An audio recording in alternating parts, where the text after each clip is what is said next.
మన తండ్రి అయిన దేవునికి, మన రక్షకుడైన యేసుక్రీస్తు ప్రభువుకు, పరిశుద్ధాత్మ దేవునికి వందనాలు స్తోత్రాలు చెల్లించుకుంటున్నాము. ఈరోజు వాక్యం కీర్తనల గ్రంథము 139వ కీర్తన 23-24 వచనాలు చదువుకుందాం. దేవా, నన్ను పరిశోధించి నా హృదయమును తెలుసుకొనుము, నన్ను పరీక్షించి నా ఆలోచనలను తెలుసుకొనుము. నీ ఆయాస్కరమైన మార్గము నా యందున్నదేమో చూడుము, నిత్య మార్గమున నన్ను నడిపించుము. దేవుడి వాక్యం ద్వారా మనల్ని దీవించునుగాక. ఈ కీర్తనకారుడు అంటున్నాడు, దావీదు మహారాజు, దేవా నన్ను పరిశోధించి నా హృదయమును తెలుసుకొనుము అంటున్నాడు.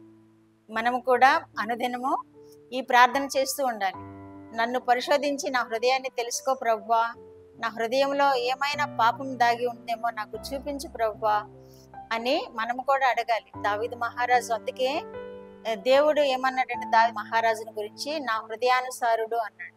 బత్షెబ విషయంలో తప్ప దావీదు ఏ విషయంలోనూ పొరపాటు చేయలేదని కూడా ఒక విషయంలో అంటాడు. మళ్ళీ ఒకసారి ఇక్కడ అంటున్నాడు, అదే దేవా నన్ను పరిశోధించి నా హృదయమును తెలుసుకొనుము. మనము అడగక్కర్లేదు, కానీ ఈయన అడుగుతున్నాడు. ఎందుకంటే మన హృదయాలను ఎరిగిన దేవుడు. యూదా పాపమును ఇనుప గండంతోనూ వజ్రపు మనతోనూ వారి హృదయాల మీద రాయబడి ఉన్నవి అని ఈ దేవుడే చెప్పాడు.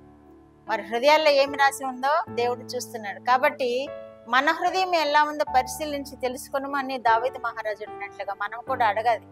అడిగినప్పుడు ఆయన మరి ఒకసారి మన హృదయాన్ని చూస్తాడు. మన హృదయంలో ఏమైనా పాపం దాగి ఉందేమో అది బయలుపరుస్తాడు. దేవుడు తప్పకుండా బయలుపరుస్తాడు. పాపం ఏమైనా దాగి ఉందా, అపరాధం ఏమైనా మనసులో ఉందా, అవన్నీ బయలుపరుస్తాడు దేవుడు. బయలుపరిచినప్పుడు వాటిని ఒప్పుకొని మనం విడిచిపెట్టి దేవుని వేడుకున్నప్పుడు మనకి నూతన హృదయాన్ని ఇస్తాడు, నూతన ఆలోచన ఇస్తాడు, నూతన మనసుతో మనల్ని ఆశీర్వదిస్తాడు.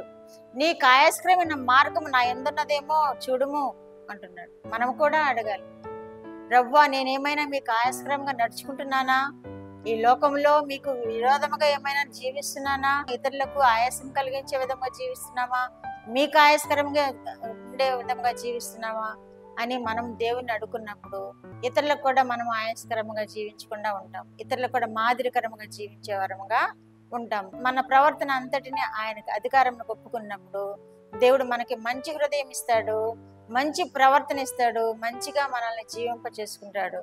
ఇంకా నిత్య మార్గమున నన్ను నడిపించుము అంటున్నాడు. మనం ఈ లోకంలో ఉండగానే నిత్య రాజ్యం సంపాదించుకోవాలి కాబట్టి నిత్య మార్గమున నన్ను నడిపించుము అంటున్నాడు. మనము కూడా అదే అడగాలి. మనము కూడా నిత్య రాజ్యం కొరకు ప్రయాసపడాలి. ఈ లోకంలో దేవునికి ఏ విధముగా స్తుతి చెల్లిస్తే, ఏ విధముగా దేవుని ఆరాధిస్తే, ఏ విధమైన జీవితం భూమి మీద జీవిస్తే మనము నిత్య రాజ్య వారసులం అవుతామో అది గ్రహించి దేవుని ఎదుట మన హృదయాన్ని సమర్పించినప్పుడు మనల్ని కూడా నిత్య రాజ్యానికి వారసులుగా చేస్తాడు. దావీదు అడిగినట్లుగా మనం అడిగినప్పుడు ఆ భాగ్యము అనుగ్రహిస్తాడు.